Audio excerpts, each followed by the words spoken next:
Jumat pekan lalu, Panitia Seleksi Calon Pimpinan KPK mengumumkan daftar calon yang telah lolos seleksi administrasi. 194 calon dari 611 yang mendaftar dinyatakan lolos tahap seleksi administrasi dan harus mempersiapkan diri ke tahap seleksi selanjutnya.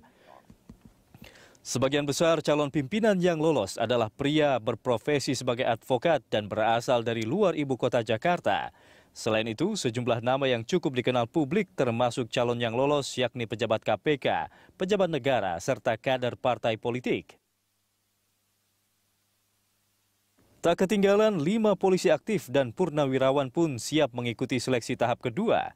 Salah seorang di antaranya bahkan didukung Wakapolri yang sempat bermasalah dengan KPK karena kasus dugaan korupsi dan penyalahgunaan wewenang pejabat negara. Respon pun langsung muncul dari aktivis anti korupsi. Keterlibatan Korps Bayangkara di seleksi calon pimpinan KPK dikhawatirkan tidak objektif, terlebih saat memeriksa rekam jejak calon yang berlatar belakang polisi. Lantas bagaimana dengan calon pimpinan lain yang jejak rekamnya di upaya pemberantasan korupsi belum pernah tercatat? Apa saja saran yang akan direkomendasikan lagi ke panitia seleksi demi menghasilkan pimpinan KPK yang ideal? Bagaimana juga kesiapan panitia seleksi menyelesaikan tugas mereka sekaligus memenuhi harapan publik sampai akhirnya daftar calon pimpinan diserahkan ke Presiden Jokowi pada akhir Agustus mendatang? Bisakah 9 Sri Kandi mencapai target yang mereka emban? Untuk membahas figur ideal di KPK, kita akan membahasnya dengan narasumber yang sudah hadir di studio Berita 1 pagi ini, Wakil Koordinator Indonesia Corruption Watch, Agus Sunaryanto, dan kita juga akan mencoba menghubungi Ketua Panitia Seleksi Calon Pimpinan KPK Destri Damayanti melalui sambungan telepon. Dan pemirsa, kami juga mengundang Anda untuk memberikan komentar lewat SMS ke 0811-833-5551 atau melalui pesawat telepon di nomor 021-52-900-308 atau 021-529-00311. Nanti kita akan coba tampilkan kembali komposisi mereka yang lolos di tahap administrasi. Saya langsung ke Mas Agus. Mas Agus, ini kalau kita melihat proses seleksi calon pimpinan KPK, kita berharap pimpinan KPK yang akan ada nanti adalah tentunya lebih baik dari pimpinan yang sebelumnya dan tidak ada masalah seperti yang terjadi saat ini gitu. Nah, apa yang perlu dicermati supaya pimpinan KPK yang terpilih nanti betul-betul pimpinan KPK yang berani, kuat dan tidak bermasalah? Iya, menurut saya memang harusnya setiap periode itu akan semakin baik. Punya keberanian, punya integritas dan lain-lain gitu. Tapi yang menurut saya yang harus di-stressing saat ini adalah karena KPK sedang posisinya juga dalam kondisi yang sangat bermasalah gitu ya. Ada badai yang begitu kuat. Menurut saya Pansel jangan memberikan keistimewaan tertentu representasi lembaga. Misalnya contohnya adalah representasi dari kepolisian dan kejaksaan. Menurut saya ini harus jadi pegangan kuat karena ketika Pansel kemudian seolah-olah memiliki paradigma bahwa harus ada wakil dari kepolisian atau kejaksaan di institusi KPK. Saya khawatirnya nanti adalah tidak lagi ada objektivitas terhadap para calon. Bukankah itu akan juga menimbulkan sisi positif lain, artinya bisa memberi harmonisasi koordinasi yang lebih baik dengan lembaga-lembaga seperti kejaksaan dan kepolisian itu seandainya ada calon pimpinan dari dua lembaga itu, enggak? Saya nggak punya keyakinan seperti itu karena ini kan KPK paling tidak sudah dimandatkan berdasarkan undang-undang mereka memang punya kewenangan untuk itu. Kepolisian ataupun kejaksaan tentu harus patuh terhadap itu gitu. Kalaupun tidak ada representasi dari kepolisian atau kejaksaan selama nanti seleksinya adalah fair, menurut saya kepolisian dan kejaksaan kalau memiliki komitmen yang kuat terhadap pemberantasan korupsi, tidak ada semacam esprit de corps gitu ya, seharusnya ini tidak terjadi lagi. Apa sih sebetulnya dikhawatirkan sama Mas Agus kalau memang ada dalam tanda kutip kayak privilege seperti itu bagi menurut saya berdasarkan undang-undang sudah jelas. Berdasarkan undang-undang KPK pasal 21 ayat 4 sudah disebutkan bahwa pimpinan KPK otomatis menjadi jaksa, menjadi penuntut dan penyidik gitu, otomatis. Artinya siapapun nanti, entah itu wakil dari masyarakat sipil, entah itu wakil dari BPK ataupun institusi lain, ketika jadi pimpinan maka dia otomatis adalah penyidik dan penuntut. Jadi tidak perlu lagi representasi dari dua institusi tersebut. Nah, kemudian yang kedua, untuk menjaga fairness, kompetisi yang benar-benar adil buat semua para calon. Kami bukan antipati terhadap kepolisian atau kejaksaan, tapi kita mengharapkan ada kompetisi yang benar-benar adil, ada fairness itu. Bukankah ini kan pimpinan KPK ada 5 ya? Bukankah juga akan lebih ideal kalau dari 5 anggota itu, dari 5 pimpinan itu juga terdiri dari berbagai elemen gitu, termasuk juga jaksa, polisi di sana ada juga, mungkin juga ada aktivis. Anti korupsi segala macam, bukankah kita berharap idealnya seperti itu, tapi lagi-lagi ini kan basisnya nanti bukan lagi hanya sebatas background, tapi kompetensi, kapasitas, keberanian, rekam jejak.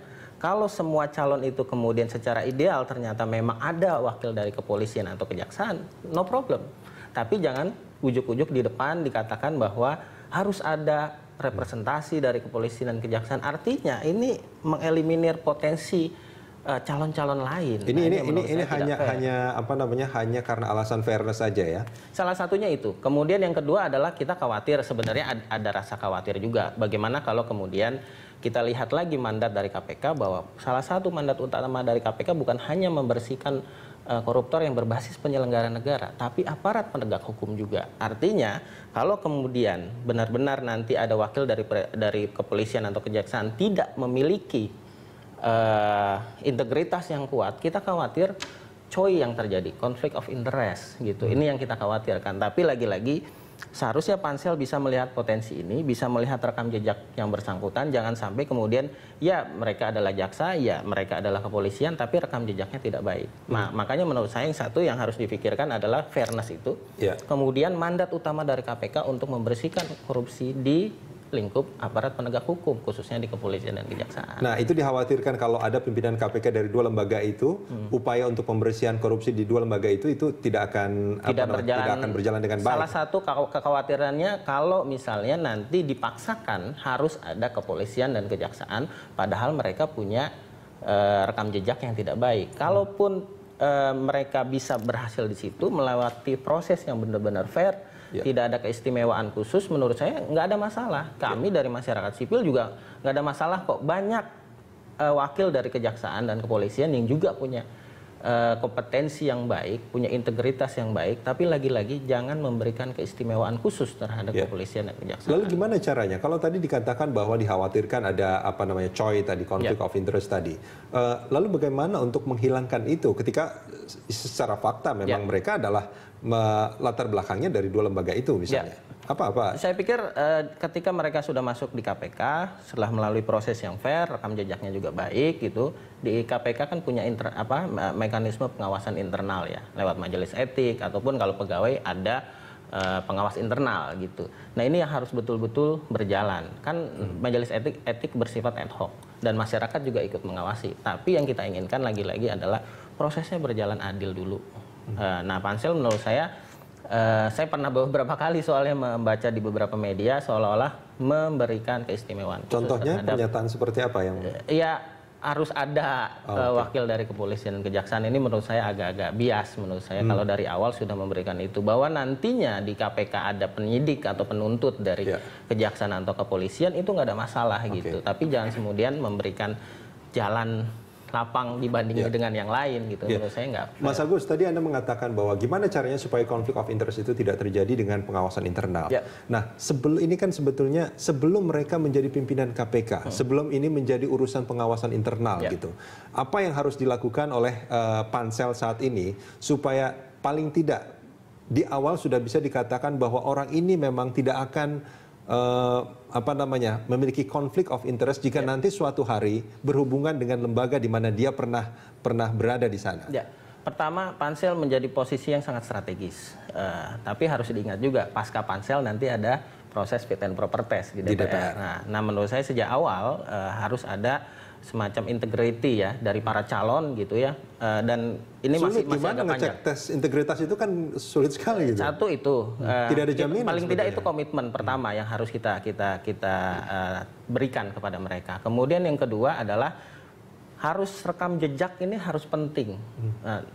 Pansel bisa minta dari Kompolnas, bisa dari masyarakat, dari manapun gitu ya. Nah, untuk menghindari itu lagi-lagi masyarakat. Kalau kemudian mereka benar-benar nanti bisa menjadi calon pimpinan. Tapi sekarang kan masih terlalu prematur lah, terlalu prematur. Kita sih berharap benar-benar ke depan tantangannya KPK harus benar-benar punya pimpinan yang punya latar belakang yang variatif betul gitu. Tidak hanya berlatar belakang hukum, nantinya ujung-ujungnya ke penindakan terus. Penindakan sangat penting, tapi juga harus diikuti pencegahan yang bisa berjalan secara sinergis. Kalau tadi kita bicara soal integritas, artinya ini kan banyak orang bicara soal fakta integritas gitu. Harus ada semacam fakta integritas bahwa mereka tidak akan memiliki interest tertentu ketika itu harus berhubungan dengan lembaga tempat dia berada sebelumnya, seperti itu artinya maksudnya atau bagaimana? Integriti itu kan nanti basisnya adalah diuji lewat majelis etik misalnya atau pengawasan internal. Ketika mereka ada COI, mereka harus mundur misalnya. Apakah mundur sementara atau mundur sepenuhnya? Dan itu harus dilakukan sebelum mereka terpilih sebagai... Menurut saya harus dilakukan itu. Ini bagian ujian kan, ujian awal buat mereka. Mereka berani atau tidak gitu. Dan pengawasan ini menurut saya harus benar-benar ketat. Dulu kan majelis etik hampir setiap periode tuh ada gitu. Nah kita khawatir ya kita jangan sampai lah bahwa setiap orang punya dosa masa lalu ya. Tapi Pansel kan berharap nantinya benar-benar meminimalisir masalah-masalah yang memang berpotensi nantinya akan menyandera pimpinan ketika mereka sudah menjabat. Mas Agus, kita akan sambung ini di segmen berikut.